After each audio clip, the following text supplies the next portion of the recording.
Today, you might want to hide the kids because this video is going to be really dirty because we're talking soil. Every good garden starts with the basics, and the most basic part is soil. If you don't have that, you have nothing. Soil is the foundation that you build everything on. So today, I'm going to talk to you about how to create the right soil for a square foot garden. Some of you are probably blessed with acreage or a nice country home where you have all the room to plant every little thing your heart ever desired, and I hate you. And that is very much not the situation that I have. I live in town, although it's kind of a rural town, and I do have a yard, but I don't have a lot of space. So I need to find ways to grow the most I can with a limited space. Square foot gardening enables me to do just that. There's a guy named Mel Bartholomew, and he kind of made up this concept, or at least he wrote the book on it. If you're a reader, check that book out. But it's called Square Foot Gardening Companion, I believe. Anyway, he kind of came up with this concept of how you could grow a lot of produce in a small space. Basically, the concept is you plant in square feet, and different plants take up different amounts of that square foot. Some plants, the entire plant will take up the square foot, and some you plant up to 16 in 1 square foot. So I want to talk to you about how to start that, how to build your soil for it, how to prepare the ground, and just some basics of square foot gardening. So I mix my soil according to Mel Bartholomew's method pretty much. And his mix is 1/3 peat moss, 1/3 compost, and then 1/3 vermiculite. Those other things you may have heard of, and you may not have heard of vermiculite. What vermiculite is, it's some kind of like mineral that when they heat it up, it kind of like blows up. So it ends up looks like this. And I've seen coarser blends of it too, but really fine. Basically what that does for your soil is keeps it very light and airy. That is also part of what the peat moss is doing. Peat moss, according to this, makes soil alive. I don't know, that's kind of terrifying if you think about it. What peat moss does is keeps the soil nice and airy. It's very lightweight. It also helps it retain water, which you're going to need when it heats up. Compost is our feeder. It is full of nutrients. I like to use this brand. There are lots of brands. It's called Black Cow, and it's composted cow manure.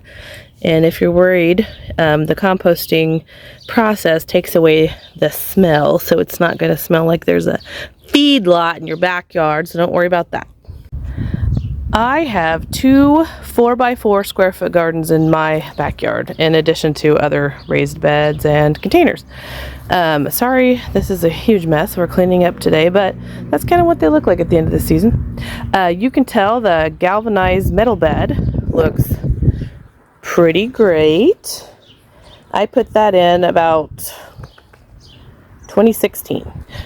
For reference, this bed was made with cedar, and it was only 1 year older, and as you can see, it is falling apart, and I have really rigged it up to get it through last year with these weird hinges, because that's what I had laying around.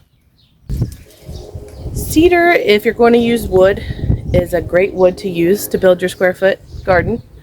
It is really resistant to rotting, so if you would use another type of wood, it would have broken down like the first year. And cedar has lasted me this long. So if you're going to dead set on wood, use cedar.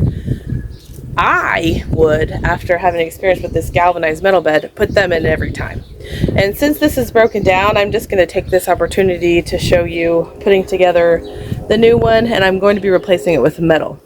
Now, one thing to note, I do see on the swap and places like that on Facebook Marketplace, there's a lot of really affordable beds that are made from treated lumber.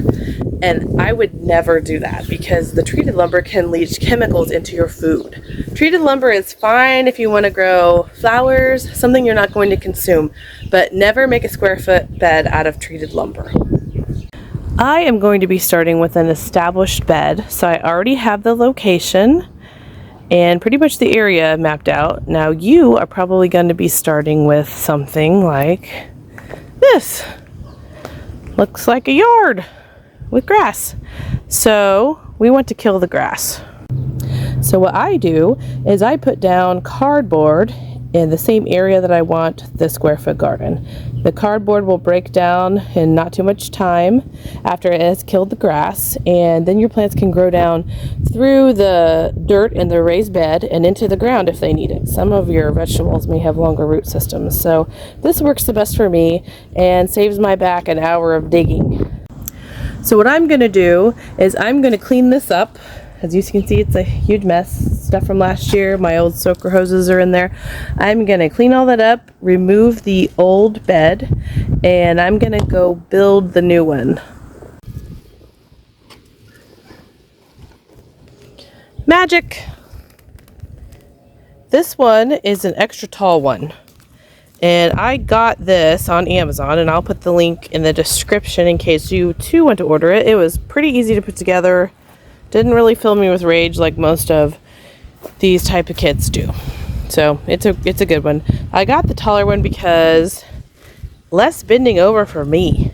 I'm getting old. Also, the advantage is it's harder for like bunnies to get in, although I've never had a rabbit get in my square foot garden. You would think just a foot tall would not be enough to deter them, but so far I haven't really had a problem with rabbits, and we have them all around. So anyway, this will keep pests out. It'll keep more weeds out. I would go with the taller one if you can. Okay, I have my new square foot garden in place. I am adding the stuff. I've got compost in, I've got some vermiculite in.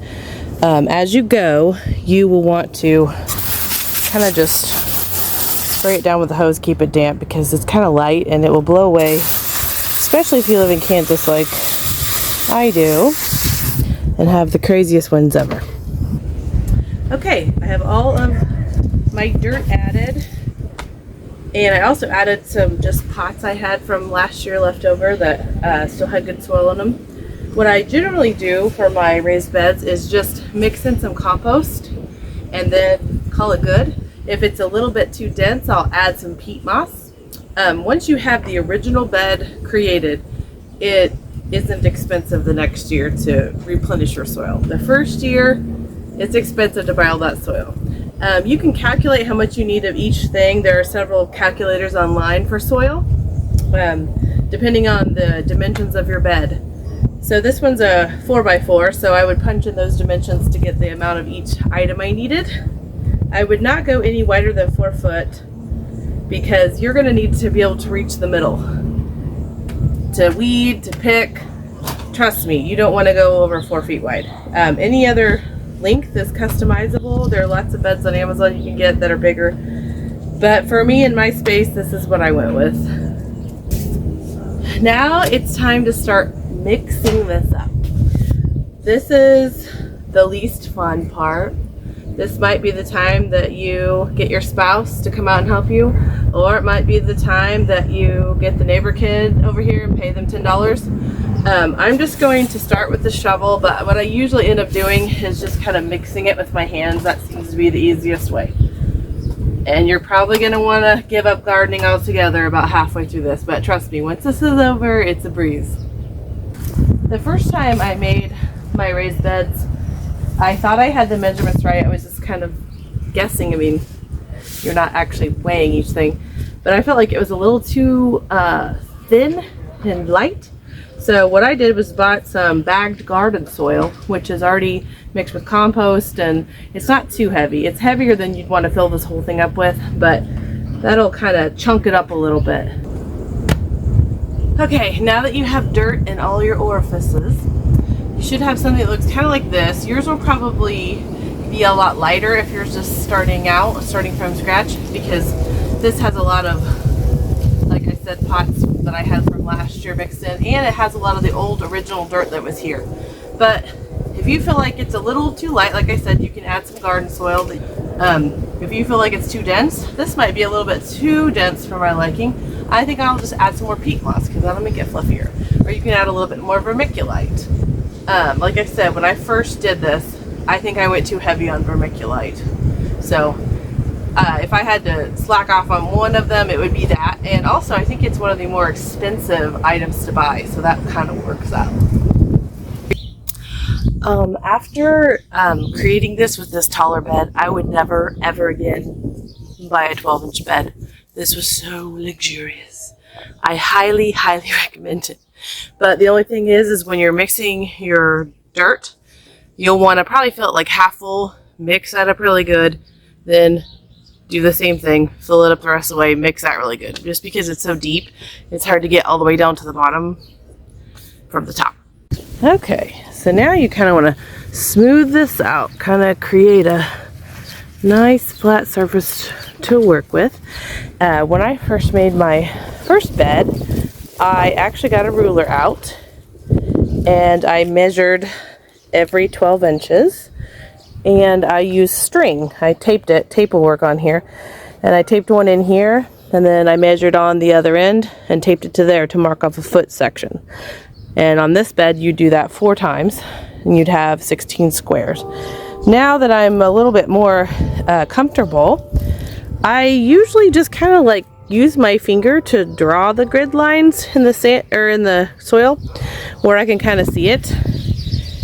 And that seems to be good enough. No plant has ever complained that I was an inch off or something. So if that's easy for you, just go ahead and eyeball it. We're just winging this whole garden thing anyway. Hello, garden friend. Don't you even think about getting in my glove.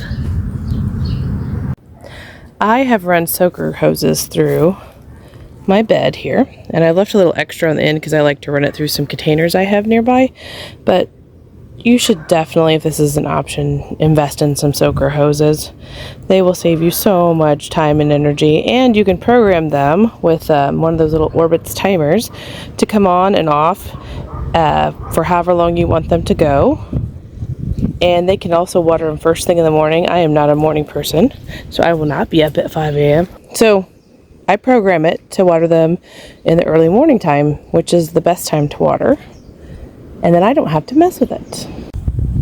Quick note about soaker hoses. You see that green hose it's attached to, that's a regular hose.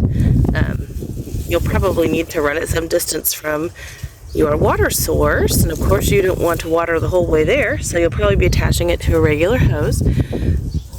You do not want to just attach it directly. What a soaker hose is just like a porous hose where water kind of leaks out of it at a slow pace. So they're not solid. They cannot handle the high pressure of just the straight hose. It will destroy them in short order. So you need to get a pressure regulator that goes between your soaker hose and the hose. Every year I use this little free garden planner app to plan out my garden. This is from last year, but you can see an example. Look at all the dirt under my fingernails. That's how it's supposed to be when you're gardening. You can kind of see each thing has a square, and certain plants take up the whole square. Some of them you can do multiples per square. You can learn about that on the garden planning app too. I can actually link that in my description. Before you start planting though, you will need some research into companion planting. And there are charts online that have this. Some plants you want to plant next to each other, and some plants you definitely do not. The reasons for that can differ. Some plants share the same nutritional needs, so you wouldn't want to plant them too close to each other because they would compete. Some plants draw the same pests, so if you have a bunch of them in the same area, you're going to have pest city. So there's various reasons why you don't want to plant things together, and there's lots of resources online you can find about what plant next to each other. I have found some conflicting information about that, so I have a couple charts that I consult, but I print them off and put them in my handy notebook so I can quickly reference them when I'm outside. Get yourself on that website, and then you can make a plan about where to put what in your square foot garden. Right now, I think I'm going to go ahead and plant some spinach because it's high time to do that, and I just got all this perfect dirt with nothing in it. Spinach is 9 plants per square foot. So I have poked 9 little holes, The seed depth for spinach is 1/2 inch or so. And I'm going to just put several in each hole. Then I'm going to cover them up.